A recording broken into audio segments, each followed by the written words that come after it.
What's up, guys? Aaron J. Daigle here to talk about how to actually forgive someone. It's all over the Bible. Forgive, forgive, forgive. We hear it all the time. You're supposed to forgive, but how do we actually do it? Well, there are 4 important steps on how to do this. I'm going to share all of them with you in this video. And the first one comes straight from the Bible, which says, "Thou shalt like Aaron's videos on YouTube, and if you do so, you'll always be able to forgive anyone who does you wrong." Okay, maybe the Bible doesn't say that, but I would appreciate the like because it helps out with the channel so much. So let's get started though with the 4 actual ways to forgive someone. And the first is that we must acknowledge it, not deny it. Too often we think we're not supposed to mention it at all. You can't talk about what happened, especially if it was with an authority figure. People around us might make excuses for what they did. The person might try to justify it themselves. And we can sometimes feel cornered into a position where we have to just kind of pretend it didn't happen or act like it was okay. But I want to free us from that mindset, because acknowledging what happened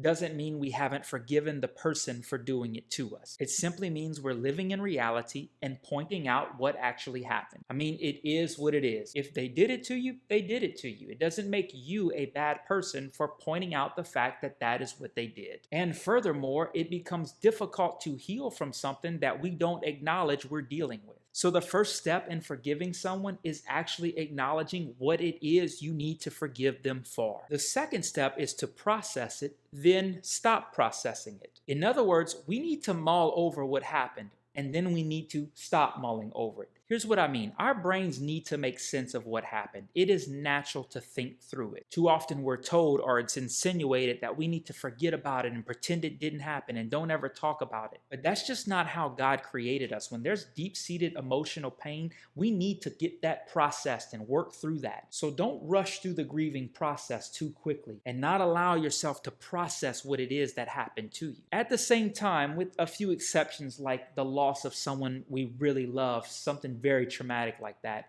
we need to get to a place where we stop mulling over it. So we process it, but we don't allow it to consume us endlessly. Now, depending on the depth of the trauma, what it is we've gone through will depend on the time frame that we need. Also, each and every one of us are going to be different with this. But the 2 errors we can make is never processing it, drop it, don't ever talk about it, or drag it on for 7 years and just talk and talk and talk and never let it go. It is very important that we process what happened, but that we come to a place of healing where we quit processing it. The third way to forgive someone is to get it out. We cannot hold on to the pain and the hurt and the bitterness. And the fact that that stuff is there doesn't make us bad people. We went through what we went through, but we can't allow that to lodge itself into us. So do we go around and tell everybody what the person did? No. But do we keep it to ourselves? Not even. There's somebody who needs to know what happened to us. Journaling it out is an option. Sharing it with a few people in your small group, depending on the situation, may be a very beneficial way to deal with it and get it out. In some cases, we may need to see a professional therapist who can help uproot those things, bring it to the surface, and dig it out of us. But if you've watched this video already, then you know that forgiveness puts us back in control. And if we allow these things to stay buried in us, they can begin to control us. Therefore, it's important to dig it up and let it out. Now, those first 3 steps have all been about the pain inside of us because of what we went through and how to deal with that and heal from it. The reason is because what makes forgiving someone difficult are the feelings that we have inside of us that are tied to the event and what happened to us. So by dealing with those emotions and healing from them, it frees us up to forgive the person who hurt us. And now this 4th step is the way to really make this forgiveness happen, and that is to pray for those who hurt us. It is impossible to consistently, genuinely pray for someone's well-being and hate them at the same time. The more we pray for the person, the less anger we'll feel towards them. Because as we talked about in this video together, forgiveness is actually releasing someone from the debt they owe us. And so by praying that God bless them, we're actually asking that they not pay consequences for the things that they did to us. That is the purest definition of what forgiveness actually is. Now, I'm not talking about praying that God would make a way for them to just get a brand new flat tire. I'm saying pray for their health.